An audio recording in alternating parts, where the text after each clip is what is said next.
राजस्थान विधानसभा का मॉनसून सत्र आज से प्रारंभ हो रहा है। इस मॉनसून सत्र में सरकार कई महत्वपूर्ण विधेयकों को पेश कर सकती है। वे महत्वपूर्ण विधेयक कौन से हैं जिन्हें सरकार पेश कर सकती है, और साथ ही किसी भी विधानसभा सत्र को बुलाए जाने से संबंधित महत्वपूर्ण संवैधानिक प्रावधानों को एग्जामिनेशन पर्सपेक्टिव से जानना आपके लिए बहुत इंपॉर्टेंट हो जाता है। तो इन्हीं सब विषयों पर इस वीडियो के माध्यम से हम बात करेंगे।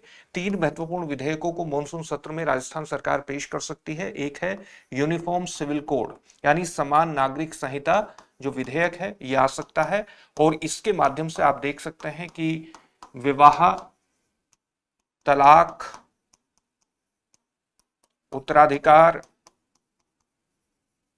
उत्तराधिकार और लिव इन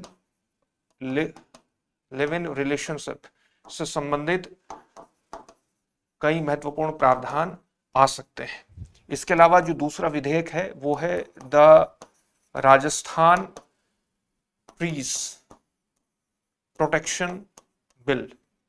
इसके माध्यम से राजस्थान कई वृक्ष प्रजातियों की कटाई पर पूर्णतः प्रतिबंध लगा सकती है।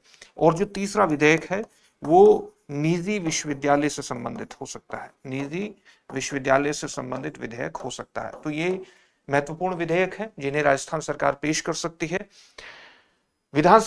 विधानसभा सत्र से संबंधित महत्वपूर्ण संवैधानिक प्रावधान कौन सा है? आर्टिकल 174 है, आर्टिकल 174 है। इसी में राज्यपाल को इस शक्ति प्रदान की गई है कि राज्यपाल विधानसभा का सत्र आहूत कर सकता है। आहूत का करने का मतलब है बुला सकता है, और किसी भी समय, जिस समय राज्यपाल उचित समझे और जिस स्थान पर उचित समझे, जब भी और कहीं भी विधानसभा के सत्र को राज्यपाल के द्वारा आहूत किया जा सकता है, उसको बुलाया जा सकता है। और साथ ही इस बात को भी ध्यान में रखने की जरूरत है कि विधानसभा के सत्र के बीच, 2 सत्रों के बीच 6 माह का अंतराल नहीं होना चाहिए। उससे पहले सत्र आहूत कर दिया जाना चाहिए। और जब हम 2 सत्र की बात करते हैं तो पिछले सत्र की अंतिम बैठक जो हुई है, और पिछले सत्र की अंतिम बैठक और जो वर्तमान सत्र प्रारंभ हो रहा है उसकी पहली बैठक के बीच हम ये कहते हैं कि 6 माह का अंतराल नहीं होना चाहिए। और 1 साल में 2 सत्र बुलाए जाने आवश्यक है। कम से कम 2 सत्र बुलाए जाने आवश्यक है। सामान्य रूप से 3 सत्र होते हैं, ये आप जानते हैं। साथ ही राज्यपाल सत्रावसान कर सकता है। जो सत्र उसने बुलाया है उसको स्थगित कर सकता है, आप ये भी जानते हैं। उसका सत्रावसान कर सकता है और विधानसभा को भंग भी कर सकता है।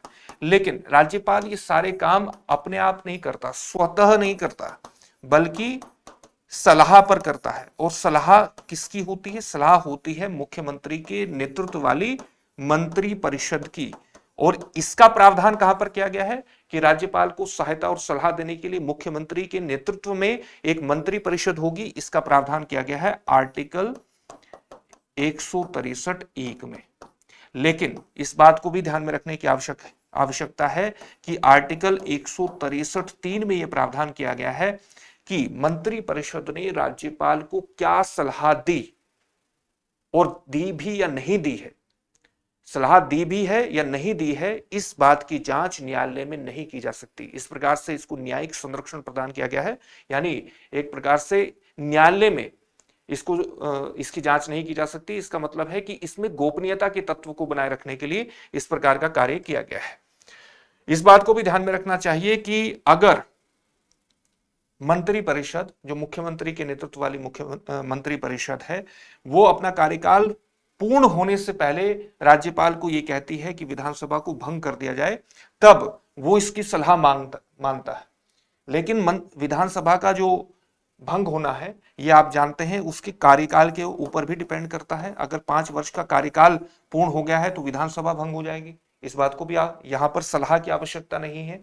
और अगर राज्यपाल का ये समाधान हो जाता है कि वर्तमान सरकार ने अपना बहुमत विधानसभा में खो दिया है, तब भी विधानसभा को वो भंग कर सकता है। और यहां पर भी मंत्री परिषद की सलाह की आवश्यकता उसे नहीं होती है। तो ये अंतर भी आपको समझने की आवश्यकता है। किसी भी विधानसभा की बैठक के लिए न्यूनतम कितने सदस्यों का होना आवश्यक है, यानी गण पूर्ति कितनी होनी चाहिए?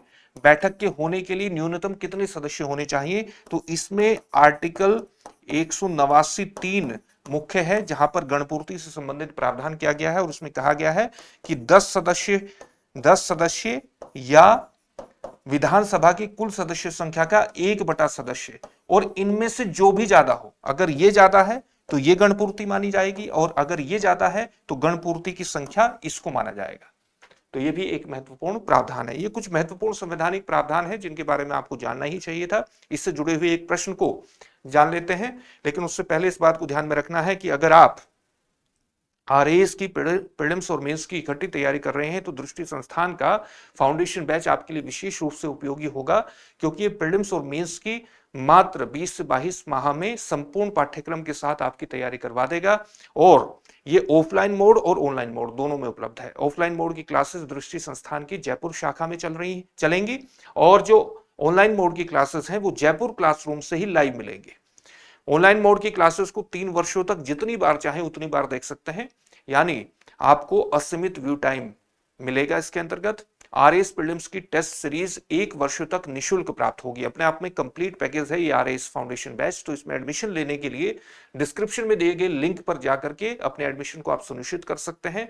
दृष्टि लर्निंग ऐप को डाउनलोड कर लेंगे तो इस तरह की सुविधाओं से जुड़ना आसान हो जाएगा। और अगर किसी भी तरह का डाउट हो तो 8750187501 पर कॉल कर लीजिएगा। नंबर यहां भी मैं लिख देता हूं, 8750187501। अब इससे जुड़े हुए एक प्रश्न को देखते हैं, आज के टॉपिक से जुड़े हुए। निम्नलिखित में से कौन सा ऐसे कथन सही है या है? तो पहला कथन है, राज्यपाल राज्य विधानमंडल का सत्र आहूत करता है। 2 सत्रों के बीच 6 महीने से अधिक का अंतर नहीं हो सकता। राज्यपाल विधानसभा को भंग कर सकता है। आपके सामने ऑप्शंस क्या है? केवल 1, केवल 2, केवल 1 और 2, 1, 2 और 3 अनुत्तरित प्रश्न। इस प्रश्न का उत्तर कमेंट बॉक्स में कमेंट करके जरूर दीजिएगा। फिर से नए सेशन में मिलेंगे। धन्यवाद।